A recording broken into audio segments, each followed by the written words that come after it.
천수천한 관세음보살님께서 모든 중생들을 보살펴 주시듯이 저희들 또한 살아있는 모든 것 위에 행복이 있고 평화가 있고 안락이 있게 하겠습니다. 나모라 다나다라 야야 남양알야 바로기제 세바라 사바. 불자는 반갑습니다. 더위에 잘 지내고 계시니 모르겠습니다. 망고의 공동 체험님들을 비롯해서 이 시간 함께하고 계신 불자님들께 감사의 말씀을 드립니다. 좋은 소식이 있어서 먼저 전해드리고자 합니다. 지난해 방송통신위원회에서 1년 동안 우리 불교 BBS 텔레비전 시청률을 조사한 결과 종교방송 전체 중에서 1등을 차지하는 쾌거를 이뤘습니다.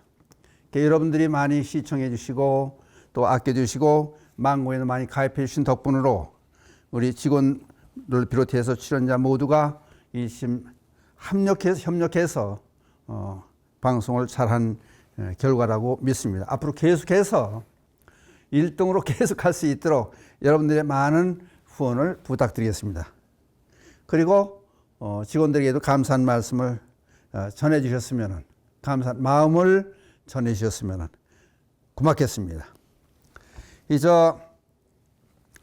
다음 주 며칠 있으면은 이제 백중절 우란분절이 다가오니까 이번엔 특별히 여러분들 목련경하고 우란분경을 길지가 않으니까 들어보셨는지 모르겠습니다. 그래서 이 시간에는 우선 목련경을 한글로 된 목련경을 읽어 드려가면서 간단히 설명을 해드리는 것도 의미가 있을 것 같습니다. 잘 들어보시지 못하셨을 것 같아서 우선 읽어가면서 진행하는 특별한 시간을 마련했습니다.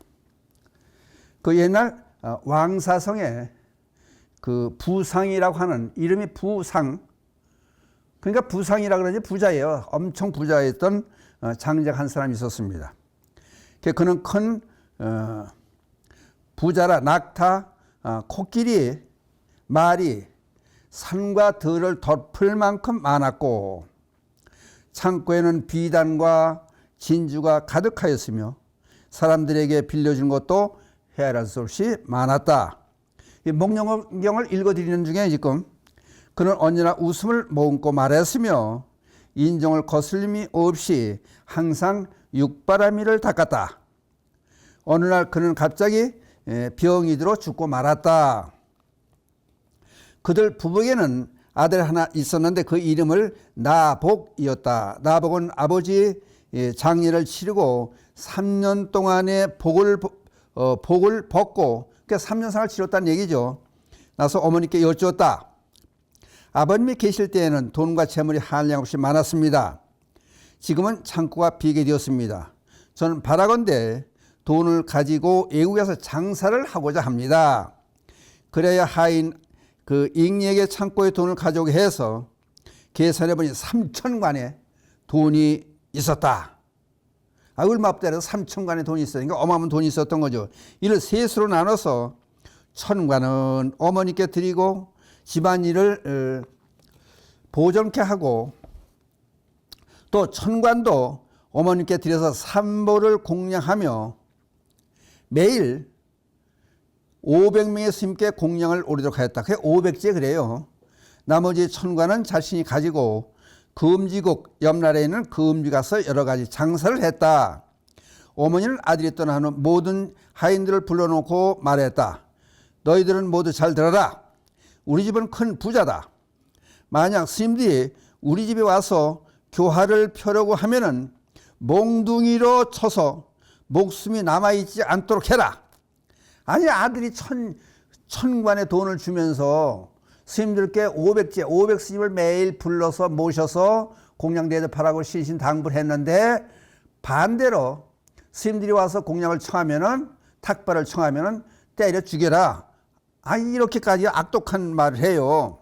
그리고 그 어머니는 아들이 삼보를 공양하려고 준 돈으로 돼지, 양, 거위, 오리, 닭, 개를 널리 사들여서 배불리 먹여 살린 후 양은 기둥에 매어 피를 받고 돼지는 묶어놓고 몽둥이로 때려서 슬픈 울음소리가 그치지 않았다. 이제 잡아먹기 위해서 그런 거죠. 부인은 여러 짐승들을 배를 갈라 간을 내서 귀신에게 제사 지내는 등 엉뚱한 일에 즐거움을 누리고 있었다. 아들 나목은 일천관을 가지고 애국에 간 지 3년 만에 본국으로 돌아왔다. 집에서 40리 떨어진 곳에 도착하여 성 서쪽의 버드나무 밑에서 잠시 쉬면서 하인 이익리에게 집으로 먼저 돌아가 어머니께 말씀드리도록 했다. 만약 착한 인연을 지으셨다면 내가 이 돈을 가지고 이제 장사해서 사업해서 번 돈을 말하는 거죠.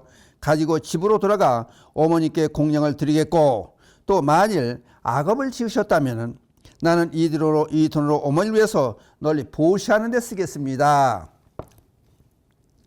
잉리가 집으로 오는 것을 보자 하인 금지가 멀리서 보고 청제 부인에게 달려가서, 그러니까 어머니가 되는 거죠. 청제 부인에게 달려가서 말했다. 지금 서방님께서 돌아오고 계십니다. 청제 부인이 물었다. 내가 어떻게 내 아들이 돌아온 것을 아느냐? 잉리가 돌아오고 있는 것을 보고 서방님께 돌아오신 것을 알았습니다. 부인이 금제에게 말했다. 너는 즉시 나가서 문을 걸어 닫고 잉리가 들어오지 못하게 하라. 내가 그 창고에 들어가서 당번을 꺼내서 후원에 늘어놓고 삼복에 공양 올린 모양을 꾸며놓거든. 그때를 기다려 문을 열고 잉리가 들어오도록 해라. 그러니까 그동안 엉뚱한 짓만 하고 나쁜 짓만 하고 나서 이제 아들이 왔다 그러니까 이제 꾸미는 거예요. 억지로. 그렇게 한 것처럼. 이윽고 잉리가 집에 들어오자 부인은 말했다. 나는 너와 내 아들이 함께 떠난 이후 집에서 날마다 500승제는 아까 말씀드렸듯이 500분의 스님들을 모셔놓고 공양 대접하는 거예요. 매일. 만일 믿을 수가 없거든 후원 불당으로 가서 내가 제를 올린 것을 보아라. 하인 잉리가 후원 불당에 가서 보니 수지는 이리저리 흩어져 있고 향불의 연기는 아직도 타오르고 있었으며 사발과 대접들은 아직도 설거지가 안 된 채로 놓여 있었다. 그 억지로 꾸며놨으니까 잉리는 급히 나보게 돌아가 말했다. 아들에게 이제 들어가서 얘기한 거예요. 이제 본 그대로 한 것처럼 꾸며놨으니까. 마님께서는 참으로 훌륭하십니다. 마님께서는 날마다 500승제를 올리고 계셨습니다. 나보기 잉리에게 물었다. 그대가 그것을 어찌 아는가?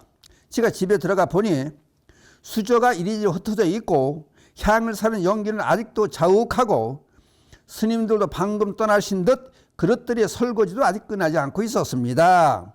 나목은 이 말을 듣고 부끄러운 생각이 들었다. 나는 여기서 멀리 어머님을 향해서 1000배의 절을 하리라. 고마우니까 나복은 집을 향해 1000배의 절을 하고 있었다. 이때 동서마을의 이웃과 친척들이 나복이 돌아왔다는 소식을 듣고 그를 환영하기 위해서 성문 밖까지 나왔다. 그들은 나복이 열심히 절을 하고 있는 것을 보고 물었다. 지금 이곳에는 부처님도 안 계시고 스님도 안 보이는데 무슨 절을 그렇게 하고 있는가? 나복이 대답했다. 나는 어머니께 부끄럽습니다.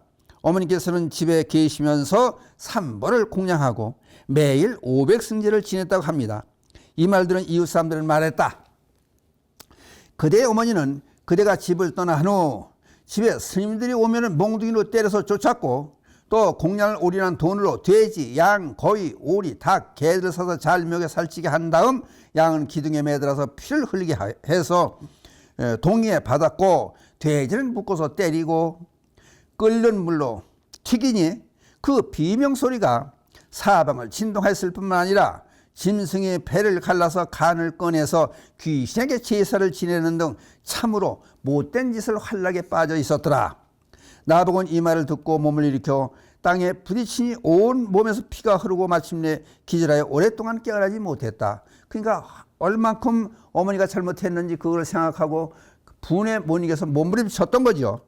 나복의 어머니는 아들이 왔다는 소식을 듣고 성 밖으로 그를 맞으러 왔다. 아들이 땅에 쓰러져 일어나지 못하는 것을 보고 아들이 손을 잡고 말했다. 아들아, 내가 맹세하는 말을 들어보아라.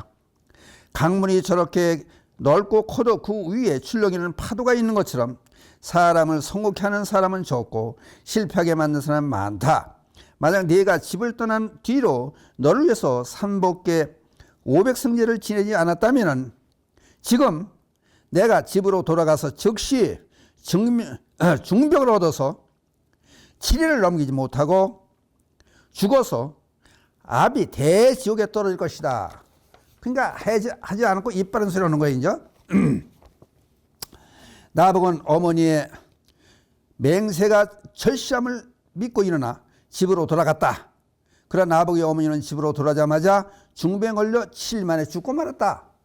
그러니까 엉뚱한 일을, 나쁜 짓을 온통 세상에 나쁜 짓 혼자 다 하고 나서 그렇게 한 것처럼 하고, 내가 만약 그렇게 안 했다면 나는 벌을 받아 7일 만에 죽을 것이다. 아, 진짜 죽었잖아요. 나복은 어머니의 장례를 치른 후 산수에 초함을 짓고 3년 동안 또 고행을 닦았다. 낮에는 삼티기로 흙을 담아다가 어머니 무덤에 흙을 더하고, 밤에는 대성경전을 읽으니 그 소리가 끊이지 않았다.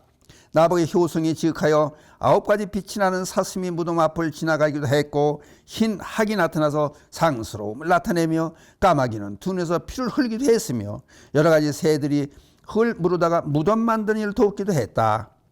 나복은 새들이 흙을 물어오는 것을 보고 기뻐하여 사람을 불러다가 불상을 조성하고 3년 동안 공양하다가 복을 마치고 어머니 무덤에 하드긴살을 한 후 떠났다. 나복은 그 길로 기사굴선을 가서 세존을 뵙고 말씀드렸다. 부처님이시여, 저는 부모가 이미 다 돌아가시고 복 일을 마쳤습니다. 그냥 3년상을 마쳤다는 얘기예요. 이제 부처님의 가르침을 따라 출가하고자 하옵니다. 어떠한 공동이 있어야 하겠습니까? 세존께서 말씀하셨다. 나복이여, 잘 왔도다. 만약 연부지에서 한 사람이 남자 한 사람이 여자가 부처님의 가르침을 따라 출가하도록 인도하는 것은 8만 4천의 부도와 보탑을 조사하는 것보다 훌륭하다. 이로써 이 세상에 살아있는 부모는 100년 동안 복락을 누릴 것이며 7대를 거슬러 올라간 조상까지도 마땅히 정투에 태어날진데 하물며 그대는 스스로 버리심을 바랬구나 하시며, 부처님은 곧 아난에게 명해서 나복의 머리와 수염을 깎게 하고 몸소 머리를 만져 수기를 하시고 이름을 고쳐 대목걸련이라 부르시고 나이 10대 가운데 신통이 제일이라고 말씀하셨다. 그러니까 이 나복이 결국은 목련존자가 된 거예요. 그러니까 목련존자가 신통제일이지만은 우란분제 백중제 주인공으로 등장하는 그런 훌륭한 제자가 된 겁니다. 목련이 부처님께 여쭈었다. 세존이시여, 보탑을 넓게 크게 세운다면 어떠한 공덕이 있사옵니까? 부처님께서 말씀하셨다. 목련이여, 보탑이 높고 크며 처마와 처마가 맞닿아서 범천까지 통할지라도 100년 후에 부처님 얼굴에 피가 새게 되면은 당장 죄를 얻게 되지만은 출가의 공덕은 금강과 같이 무너지지 않는 몸을 얻게 되느니라. 목련이 다시 부처님께 여쭈었다. 지금 여러분께서는 목련경을 듣고 계신 거예요. 한글로 번역된 목련경. 저는 지금 부처님께 하드긴세를 드리고 산에 들어가서 돌을 닦고자 하나이다. 목련이여, 그대가 돌을 닦고자 할진대 다른 곳에 가지 말고 나를 따라 기사굴선에서 돌을 닦도록 하면 어떠한가? 부처님이시여, 산속에 무슨 양식이 있어 돌을 배울 수 있겠나이까? 목련이여, 산속에는 호랑이와 새들이 있어서 매일 향기나는 과일을 물어다 공양해 주느니라. 목련이 이 말씀을 듣고 나서 바루를 던져 공중에 솟아올라 기사굴선에 빈발람으로 갔다. 목련은 왼쪽 다리로 오른쪽 다리를 누르고 오른쪽 다리로 왼쪽 다리를 누르며 혀를 입 천장에 받치고 33천을 관하다가 이제 이 가부좌를 하고 앉았다는 얘기에 그의 아버지가 화락천궁의 하늘에 복을 누리고 있음을 보았으나 어머니는 보이지 않았다. 이제 신통력이 있으니까 육신통을 목련자가 얻었으니까 아버지가 어떻게 됐나 이제 찾아보니까 천상의 세계에서 복을 누리고 계시더라 그거예요. 그 어머니는 보이지가 않는 거예요. 목련은 돌아서 부처님께 여쭈었다. 부처님이시여, 제 어머니께서는 세상에 계실 때 저에게 말씀하시기를 날마다 500승제를 올리고 또 그렇게 하셨다면 죽어서 마땅히 화락천궁에 태어났을 것인데 천궁에는 어머니가 보이지 않습니다. 지금 어머니는 어디에 계시옵나이까? 부처님께서 목련에게 말씀하셨다. 목련이여, 그대의 어머니는 세상에 있을 삼보를 공양하지 않고 욕심을 부렸으며 수미산 만큼이나 많은 악업을 쌓기 때문에 죽어서 지옥에 떨어졌느니라. 목련이 이 말을 듣고 땅에 몸을 던지며 슬피 울다가 일어나 여러 지역으로 돌아다니며 어머니를 찾기 시작했다. 목련이 한 곳의 지역을 보니 남녀무제 중생들이 큰 방아에 찧어 몸이 천토막으로 끊어지며 피와 가죽이 여러 겹으로 흩어져서 하루에 10,000번 죽고 10,000번 살아나곤 한다. 일일이야 만사만생 그러지 않습니까? 그 얘기가 여기 나온 거예요. 목련이 슬피 울면서 옥주 지역의 주인에게 물었다. 이 지역에는 중생들은 전생에 무슨 죄를 져서 이토록 괴로움을 받고 있습니까? 옥주가 말했다. 이들은 모두 남녀무지의 사람으로서 생전에 많은 중생들을 잘라 죽이고 남녀들이 함께 모여 앉아서 이 음식을 먹으면서 입으로는 그 맛이 좋다고 떠들고 즐기다가 이제 지옥으로 떨어져서 그 죄업을 달게 받고 있는 것입니다. 목련이 다시 검수 지옥에 이르러보니 남녀무지의 중생들이 칼이 돋아있는 나무 끝에 매달려 손으로 칼나무를 붙잡으니 온몸이 모두 갈라지고 또 발로 칼날을 밟으니 사지가 모두 갈라졌다. 목련은 슬퍼하며 옥주에게 물었다. 이 지옥에는 중생들은 전생에 무슨 죄업을 지었기에 이러한 괴로움을 받고 있는가? 옥주가 말했다.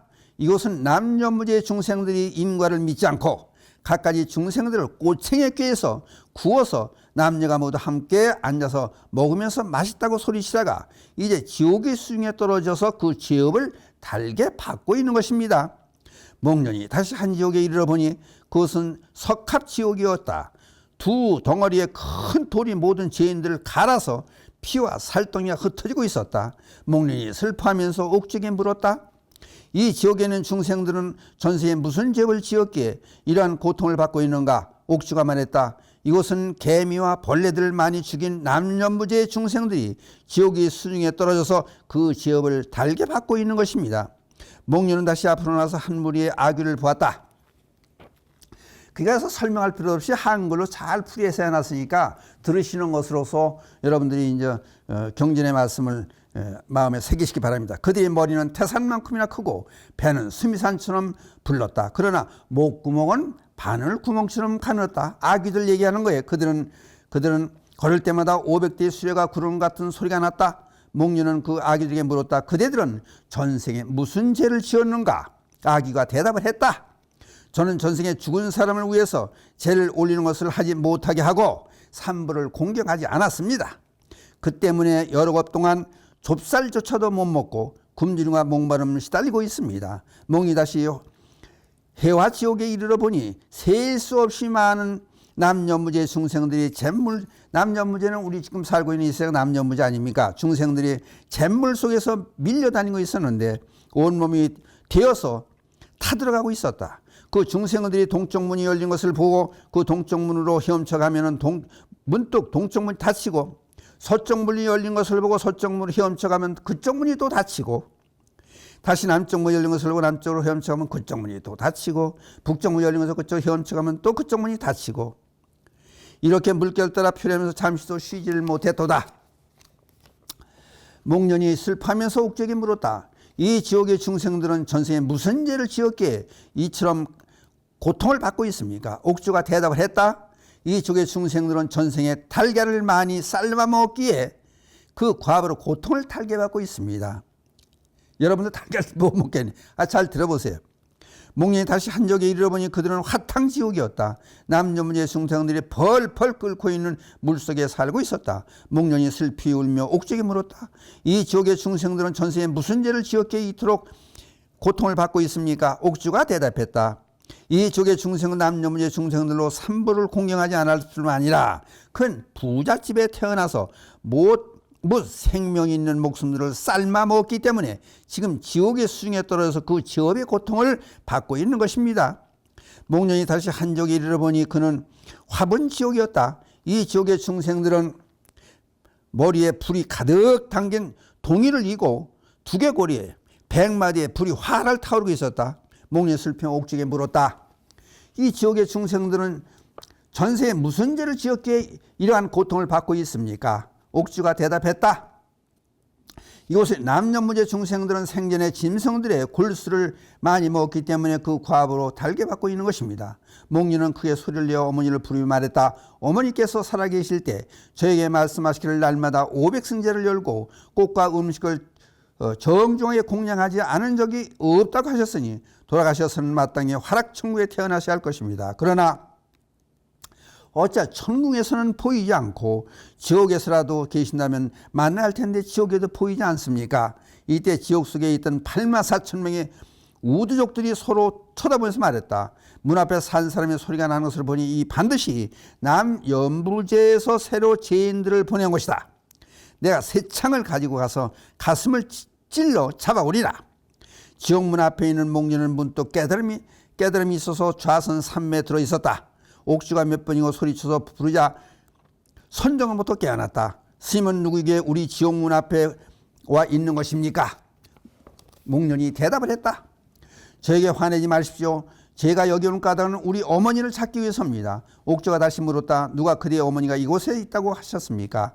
석가모니 부처님께서 우리 어머니가 이곳에 계신다고 하셨습니다. 그렇다면 석가모니 부처님과 스님은 무슨 관계입니까? 목련이 대답했다. 그분은 우리의 스승이시며 나는 그분의 제자 대목걸련입니다. 옥졸이 이 말을 듣고 철창을 내던지고 예배하며 말했다. 참으로 훌륭한 일입니다. 저는 오늘 석가모니 부처님의 가르침을 받은 제자의 얼굴을 보게 되었습니다. 스님의 어머니는 성이 무엇입니까? 내가 스님을 위해서 옥중에 있는 죄인들의 명부를 찾아보겠습니다. 옥졸이 들어가 명단을 살펴보았으나 목련의 어머니 이름은 없었다. 옥졸은 다시 목련에게 말했다. 방금 옥중에 가서 죄인들의 명단을 살펴보았으나 그런 이름은 없습니다. 이 앞에 아비지옥이 있으니 그곳으로 가보십시오. 목련이 다시 앞으로 가서 보니 커다란 지옥이 있었다.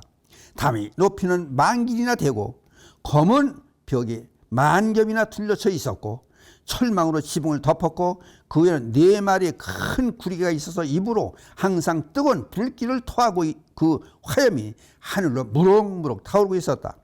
목련은 그 지옥의 문 앞에서 소리를 질러 1000번이라도 불러보았어도 아무런 대답이 없었다. 목련 다시 돌아와 옥졸에게 말했다.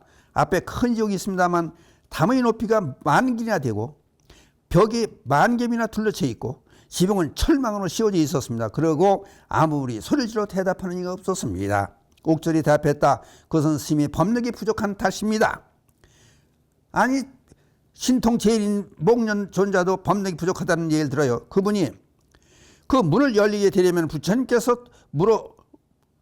물어봐야 합니다. 그 밖에 다른 도리가 없습니다. 목련은 이 말을 듣자마자 발을 던져 하늘로 솟구쳐 올라가서 부처님 계신 곳으로 갔다.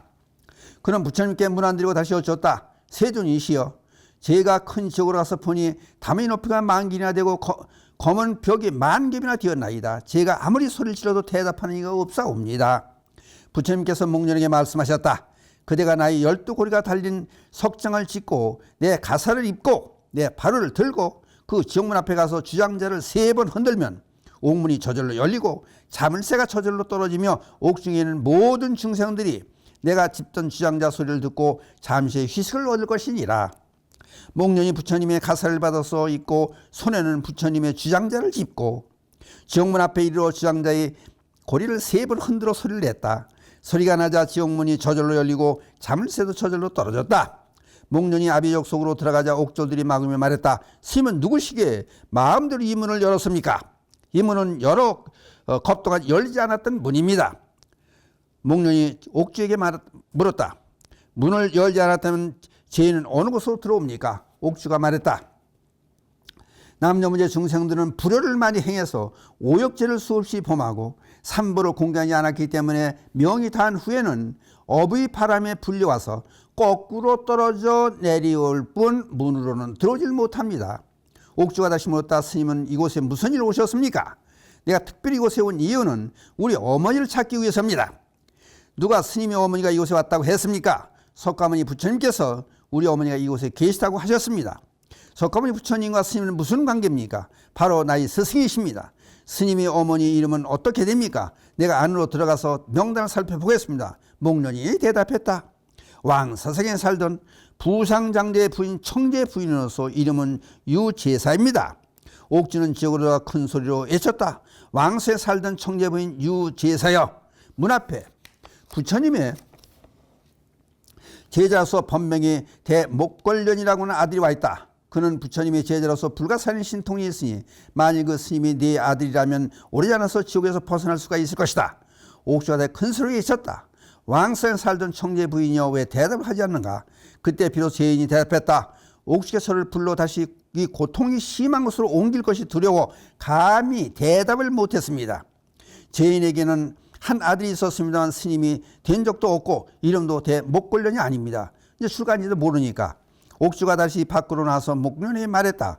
청제 부인이라고 하는 사람은 있었지만 아들이 스님이 된 적도 없고 이름도 목걸이 아니라고 합니다. 목련이 말했다. 옥주께서는 대답하신 마음으로 제 어머니가 자식을 알지 못하리라는 것을 믿어 주십시오.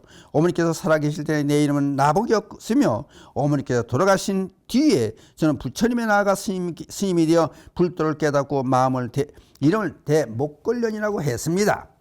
옥주가 다시 목련에게 물었다. 그렇다면 오늘 어머니를 만나게 해주면 장차 무엇으로 우리 은혜를 갚겠습니까? 오늘 어머니를 만나게 해주신다면 여러 보살님들을 모셔다가 대승경전의 법문을 설해서 옥주의 은혜를 갚도록 하겠습니다. 옥주는 지옥에 다시 들어가 청제 부인에게 말했다. 기뻐하라. 문 앞에 찾아오는 사람은 바로 나복이다. 청제 부인이 말했다. 나복이라면 바로 제가 이 작은 뱃속에 묻었던 자식입니다. 이때 옥주가 새창으로 죄인을 찔러 일으켜 세우고 못을 박아 땅에 쓰러지게 하자 그 몸에 털꿈에서 피가 흘렀다. 옥주는 다시 세 칼을 세우고 칼로 몸을 에워싸고 끌고나 아들과 서로 보게 한 후 목련에 물었다. 어머니를 알아보겠습니까? 어머니를 알아보지 못하겠습니다. 옥주가 물었다. 바로 저 온몸에 모진 불이 활을 타고 있는 것이 스님의 어머니입니다. 목련이 어머니를 알아보고 크게 부르짖었다. 이걸 전부 듣다 보니까 조금 길어지는데 조금 기다려서 자세히 한번 들어보시기 바랍니다. 어머니시여 살아계실 적에는 날마다 500승제를 올려 향화 음식을 모두 법답게 했다고 말씀하셨으나 돌아가셔서는 마땅히 화락천국에 나셔야 할 것인데 어찌하여 천국에 계시지 않고 지옥의 고통 속에 계십니까? 소자는 날마다 맛있는 음식이 있으면 먼저 어머니께 올렸건만 어머니의 얼굴은 어찌 그렇게 야위셨습니까? 어머니가 목련을 부르며 말했다. 나의 사랑하는 아들아, 앞으로 영원히 너를 만나보지 못할 줄 알았는데 어떻게 오늘 지옥문 앞에서 만나게 되었구나. 이 어미는 지옥에서 벌을 받기가 몹시 괴롭단다. 배가 고픈 밥 대신 쇠구슬을 먹고 목이 마르면 물 대신 구리즙을 마시면서 지내왔단다.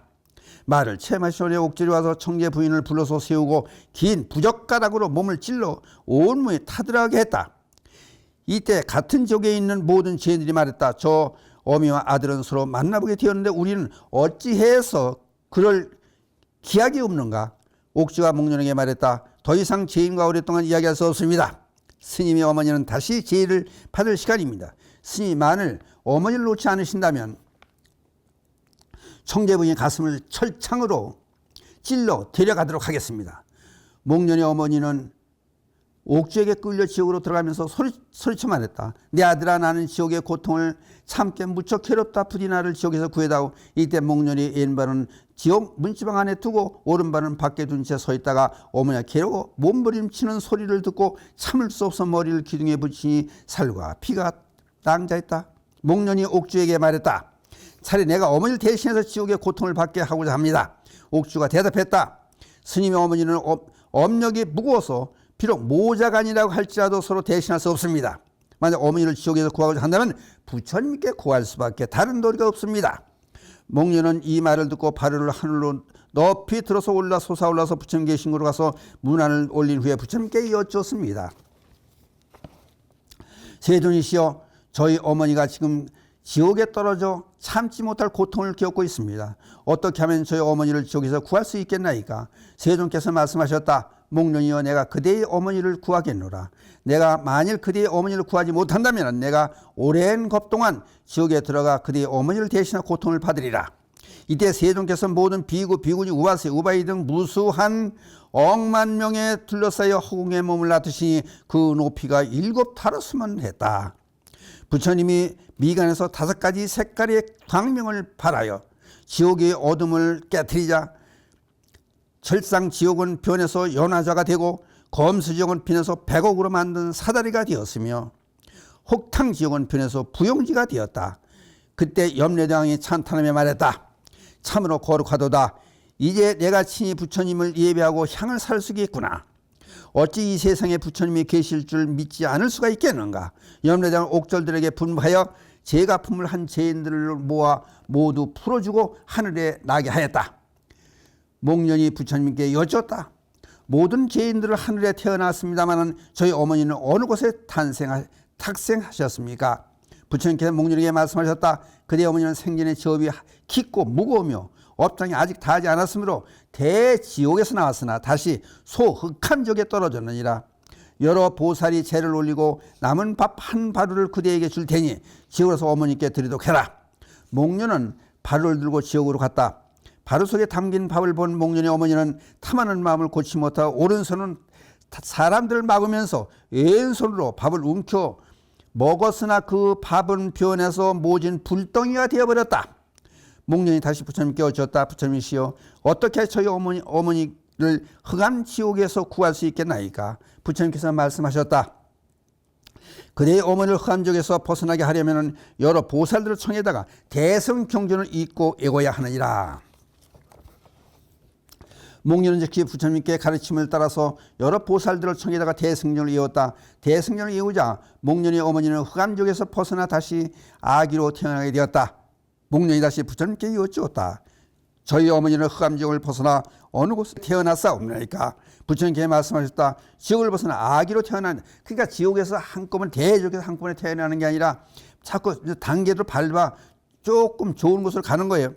부처님이 말씀하셨다. 지옥을 벗어나 아기로 태어났느니라. 목련이 다시 부처님께 여쭈었다. 어머니께서 지옥에 계신 날이 오래되었으므로 어머니를 모시고 항아수 가에 가서 물을 마시게 해드리고 배를 씻겨드리고자 하나이다. 부처님께서 말씀하셨다. 모든 부처님들이 물을 마시면 그것을 마치 향기로운 젖과 같고 스님들이 마시면 마치 단 이슬 같고 십선인이 마시면 능히 갈증을 면할 것이다. 그러나 그대의 어머니가 마시면 그 물이 뱃속에 들어가자마자 뜨거운 불덩이로 변해서 뱃속을 모두 불태우고 말 것이다. 목련이 다시 부처님께 여쭈었다. 그렇다면 어떻게 해야 저희 어머니가 아귀 과부를 면할 수 있습니까? 부처님께 말씀하셨다. 여러 보살들을 청해서 49개의 등을 켜며 묻 산 목숨을 놓아주고 당분을 만들어 장화하면 그대의 어머니는 아귀 과부를 벗어날 수 있을 것이니라. 목련은 그 부처님의 가르침에 따라서 여러 보살들을 청하여 49개의 등을 켜고 묻 생명을 놓아주며 당분을 만들어서 어머니가 아귀며 벗어나게 하였다. 목련이 다시 부처님께 여쭈었다. 저희 어머니께서는 아기의 몸을 벗고 어느 곳을 태어나셨습니까? 그대의 어머니가 비록 아기의 몸을 벗어났으나 지금은 왕사성에 태어나 어미 개가 되었느니라. 목련은 곧 바루를 들고 왕사성에 가서 그 개를 찾았다. 그 개는 멀리서 목련을 보고 달려와 뛰어오면서 말했다. 내가 너의 어미이고 너는 내 아들이다. 목련은 어머니의 소리를 듣고 말했다. 어머니께서는 이제 개의 몸이 되어서 고생을 하시는데 그 전에 지옥에서 받던 고통의 표현은 어떻습니까? 개가 목련에게 말했다. 이제 개는 곧 어머니죠. 내가 차례 앞으로도 계속 개의 몸이 되어서 사람이 음식 찌꺼리 먹고 살지언정 지옥이란 소리는 듣기조차도 두렵단다. 목련이 다시 부처님께 여쭈었다. 어머니, 개의 몸을 받아 고생하고 있는데 어떻게 하면 개의 몸을 벗어날 수 있습니까? 부처님께서 말씀하셨다. 목련이여, 7월 보름날에 우란 분재를 베풀면 어머니는 개의 몸에서 벗어날 수 있을 것이니라. 목련이 다시 부처님께 여쭈었다. 부처님이시여, 무슨 까닭에 30일, 13일, 14일은 택하지 않고 반드시 7월 15일을 택하셨습니까? 목련이여, 7월 15일은 스님들이 여름 결제 한거를 해제하는 날이니라. 그리하여 기뻐하면서 한 곳에 모여 그대의 어머니를 제독하여 정퇴하게 할 것이니라. 목련은 부처님의 가르침을 따라서 시장에 나가 버들 잎과 잣나무 가지를 사다가 우란 분재를 베풀고 어머니를 개의 몸에서 벗어나게 하였으며 부처님 앞에 나아가 500개를 받도록 했다. 그리고 원하건대 어머니는 삿된 말을 버리고 바른 길로 돌아갈 수 없어서 발언했다. 이와 같은 목련의 효성은 천모를 감동시켜 목련의 어머니를 영접해서 도리천국으로 태어나게 하여 모든 즐거움을 받게 하였다. 또 목련의 효심을 드러내는 설법으로 많은 중생들을 제도하였다. 만일 선남자야 선여인이 이 경을 서사하거나 받아 지니고 독송하면은 3세의 선망 부모와 7대의 조상이 곧 정퇴 왕생할 것이며 입고 먹는 것이 자연스러워 갖추어지게 되며 장수하고 부귀를 누릴 것이니라. 부처님께서 이 경을 설에 마치시자 천령 8부와 인비인들은 크게 기뻐하며 믿는 마음으로 받도록 행하여 예배하고 물러났다. 이렇게 마지막에 해양분에서 이런 말씀이 나오기 때문에 여러분께 이 경전을 조금 시간이 걸리더라도 여러분께 들려드렸습니다. 평상시에 이 경전을 들을 기회가 없을 것 같아서 지금 시간이 조금 걸리더라도 목련경을 읽어드렸으니까 그냥 한글로 해석이 되어 있으니까 여러분 잘 아셨을 줄 믿습니다.